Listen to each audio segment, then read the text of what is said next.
अभी विस्थापन समीकरण निकाले थे, अब हम किससे निकाल रहे हैं? सरल आवर्त गति करते कण का वेग। ठीक है, तो यहाँ पर क्या हो जाएगा?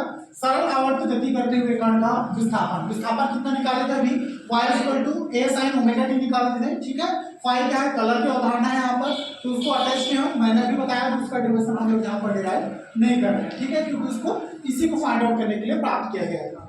चलो यहाँ पर क्या है? y क्या है यहाँ पर? जहाँ y = क्या है? कण का विस्थापन है। a क्या है? कण का आयाम है, ये जो a दिख रहा है छोटा वाला वो। और y क्या है यहाँ पर बेटा? कण की प्रारंभिक कला है। ठीक है, अब यहाँ पर देखो, आप लोग जानते हो पहले से वेग इक्वल टू कितना होता है? विस्थापन बटे समय। ठीक है, विस्थापन क्या है यहाँ पर?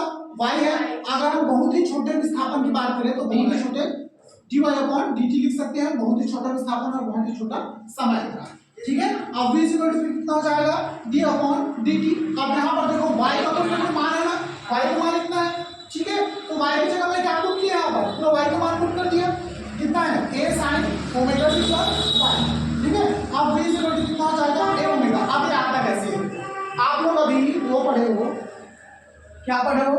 अवकलन। अवकलन में क्या पढ़ते थे? sin थीटा का अवकलन कितना होता था? sin थीटा का कितना होता था? cos थीटा होता था। ठीक है, आप ध्यान देना, अगर यहाँ पर ऐसा हो sin थीटा का मतलब ओमेगा टी प्लस कितना था आपका? 5, ये था ना। ठीक है, तो इसका मैं करूंगा तो ये कितना होगा? ये टोटल वैल्यू क्या है आपका?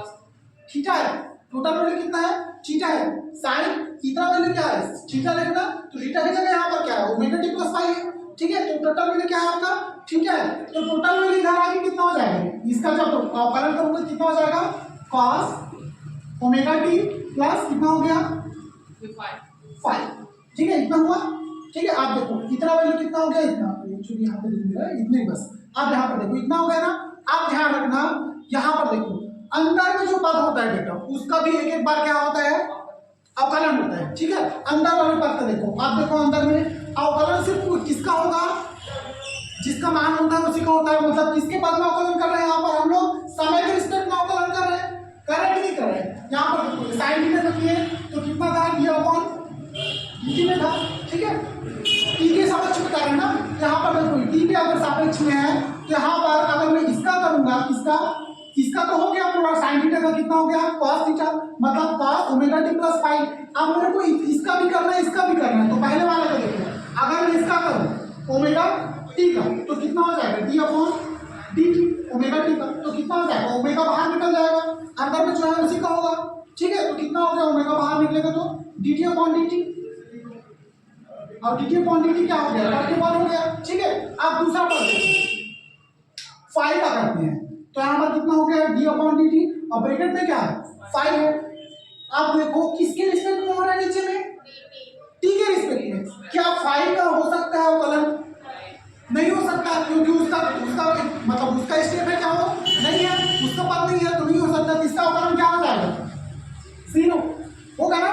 यही रीजन है कि यहाँ पर हम यहाँ पर जो वैल्यू है ना, इसमें सिर्फ ओमेगा आया, क्योंकि ओमेगा ही बचेगा, बाकी सब क्या हो जाएगा? 0। ठीक है, यही रीजन है। अब यहाँ पर देखो, आप देखोगे ध्यान से समझ में आ जाएगा। यहाँ पर देखो d/dt लिखे, ये वाला पद बाहर कर दिए, a बाहर हो जाएगा, तो a को बाहर लिख दिए। उसके बाद अंदर में कितना था? sin ओमेगा टी प्लस 5 का मतलब क्या था? ये क्या है? थीटा है, तो sin थीटा था। sin थीटा का कितना हो गया? कितना? cos theta.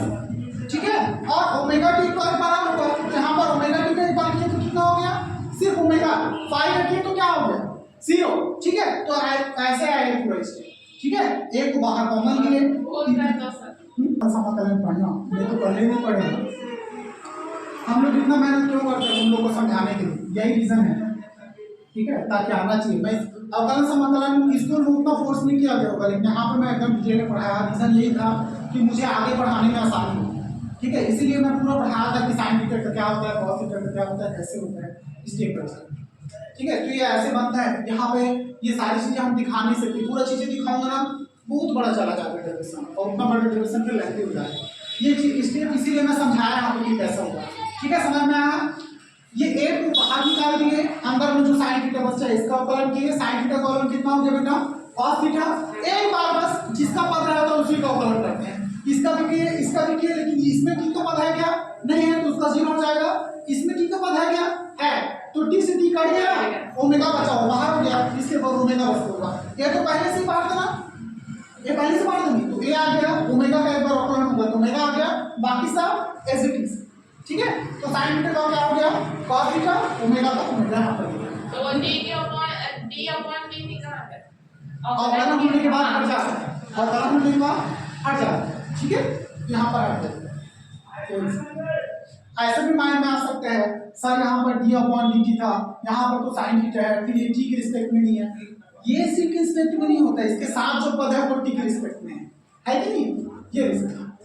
ठीक है, तो ये क्या हो गया आपका सेकंड समीकरण आ गया, हो गया आपका इक्वेशन नंबर 2।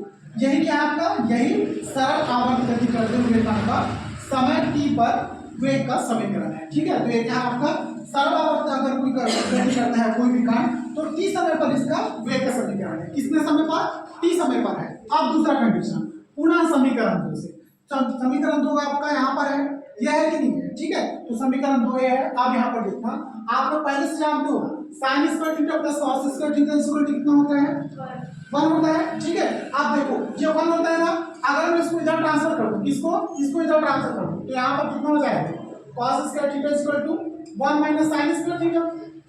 होगा कि नहीं होगा ना। हाँ इधर प्रार्थना इधर देख, ये होता है sine square theta plus cos square theta equal to कितना होता है, 1 होता है, ट्रिग्नोमेट्री में पढ़ेंगे। ठीक है, अगर बेटा मैं यहाँ पर साइन स्क्वायर थीटा उधर ट्रांसफर कर दूं कितना हो जाएगा, cos square theta equal to 1 minus sine square theta हो जाएगा। ठीक है, यहाँ पर देखो ये वाला पद मैं वैसे वैसे लिखा हूँ, यहाँ पर इसमें यहाँ पर वर्गमूल क्यों लगता है, चलो मैं बता रहा हूँ। इधर देखो ये क्या है, cos स्क्वायर थीटा है। ठीक है, इधर स्क्वायर है बेटा, इस स्क्वायर उधर में वो क्या होगा, वर्गमूल होगा। तो इसमें कैसे लिख सकता हूँ, cos थीटा इक्वल टू कितना होगा बेटा, root over 1 minus sin square theta. ठीक है, अब यहाँ पर देखो ये cos थीटा इक्वल टू लिखा है ना इतना। ठीक है, यहाँ पर देखो ये है cos थीटा, ये टोटल वैल्यू क्या है, थीटा है, ये टोटल वैल्यू थीटा है, तो cos थीटा यहाँ पर है। अब cos थीटा इक्वल टू कितना लिख सकते हो, 1 माइनस sin स्क्वायर थीटा, तो यहाँ पर वही तो लिखो बेटा। तो ये ओमेगा को बाहर निकाल दिए, जो कि आपको बाहर दिख रहा है, अंदर में क्या बच गया, 1 माइनस sin स्क्वायर थीटा, इतना क्या है, थीटा है। ठीक है, 1 माइनस sin स्क्वायर थीटा, तो थीटा का वैल्यू कितना था, wt प्लस 5, जो कि आपको यहाँ दिख रहा है। तो ये इस प्रकार से आए हैं, असल में कैसे आए हैं। ठीक है, ये तो याद रखना ही पड़ेगा, मैं सिर्फ यही बता सकता हूँ कि कैसे आए। ठीक है, बाकी तुम लोग को ये बनाना ही पड़ेगा तभी जाके बनेगा एग्जाम। चल, तो यहाँ पर वैल्यू जो है आपको पता है वो पुट करते जाओ। ये इस स्टेप में आ गया, यहाँ से फिर ए ओमेगा इस वैल्यू कितना हो गया, 1 माइनस वाई स्क्वायर अपॉन ए स्क्वायर। अब इसको ऐसा क्यों लिखे हैं, आपको पहले से पता होगा क्या था,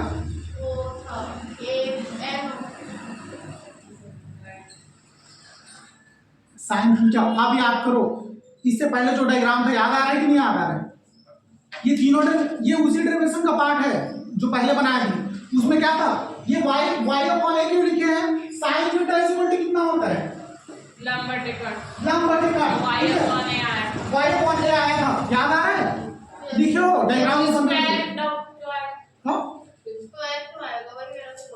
अरे स्क्वायर तो यहाँ ऑलरेडी है, स्क्वायर नहीं आ रहा है, यहाँ पे स्क्वायर नहीं है बेटा, है कि नहीं। ठीक है, तो इसका होगा sin स्क्वायर थीटा ही है, तो sin स्क्वायर थीटा वाली कितना हो गया, y square upon a square हुआ। ठीक है, नहीं आ रहा है, एक स्टेप और रहा हूं, समझ में आ रहा है आपने कैसे आया।